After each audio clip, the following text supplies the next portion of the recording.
Okay, first and foremost, not trying to discredit Ron Spomer.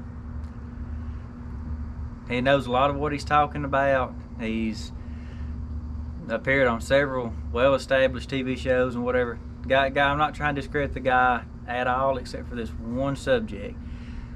And the one subject being is he's talking about some of those bigger guns and talking about the bullet channel wounds and all this, that, and the other. And what I'm getting at is he's saying that people talk about those bigger calibers are going through a deer so fast that they're not really doing enough damage doing this, that, and the other. And he's saying that just ain't the case. What he's saying is, and he showed some of his wax blocks that he shot into and some of the bullet channel, and he's right. Some of them bigger ones are going to make a little bigger channel, you know, all that good stuff, and they're going to immediately mushroom out and make that channel immediately. He's right about that. What he's not quite grasping, I guess you could say, and the only reason I'm backing this up because I've seen well over 4,000 bullet channel wounds through deer. I've heard hundreds and thousands of stories. I had blood tracking dogs for 2 years. Trust me on this one. There's one point he's missing. What he's missing is in big guns, they're going through the animal. Okay, you 7 mags, you 3 wind mags. They're passing plumb through that animal. Now you're thinking, well, that's good, it's more blood, and that's bullcrap. We're not talking about bows here. We're talking, you know, there ain't nothing sharp about a bullet. A bullet's job is to turn their lungs into jelly. Okay, it ain't like the blades on an arrow. So what's going on is in big bullets are hitting them and passing through, and all that energy in that bullet is getting buried. Well, a good portion of that energy is getting buried up in the dirt somewhere, off in a tree somewhere. It's not staying in the animal. So you hear a lot of people, how do you put it? Okay, as opposed to a 243 like this is right here, for our size deer in this area hunting in, you know, northeast Alabama, this gun's perfect, using cheap ammunition. And what I mean by that is a bullet will go in one side of the deer and it'll get caught usually between the rib and the skin on the other side. It means that bullet literally went all the way through everything that's important to kill a deer with and stopped over here. In other words, all that energy stayed in there. It wasn't just making a little channel going poof. It went in there and just shook everything. And what I mean by that is if somebody's going to punch you, for example, would it hurt worse? Would it hurt worse if the punch hit you and just kind of kept glancing and going, or if the punch hit you and stayed in the body? Obviously, it's going to hurt a whole lot worse if your body takes the full absorption of that punch. Same thing on a bullet. A 243 will drop a deer quicker than anything else using a correct shot. And when I say correct shot, I'm talking about just regular double lung right behind the shoulder shot.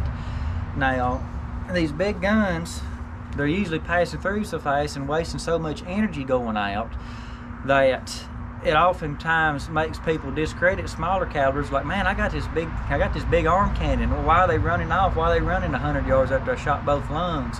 Man, deer's tough. I got to start shooting them in the shoulder.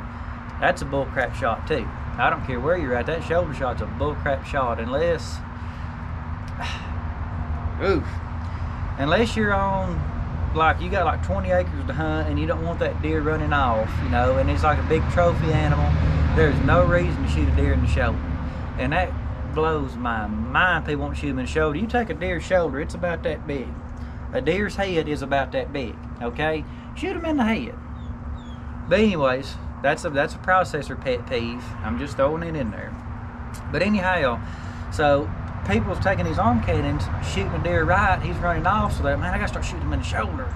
And they start shooting him in the shoulder. Now, around here, we don't shoot very long range, and oftentimes in bigger guns out west, you know, you shoot 600-700 yards. I get it. Less drop, there's more energy when they finally get down range. That's kind of a niche thing, and if I ain't mistaken, I think a 7 mag was designed for western hunting at long ranges.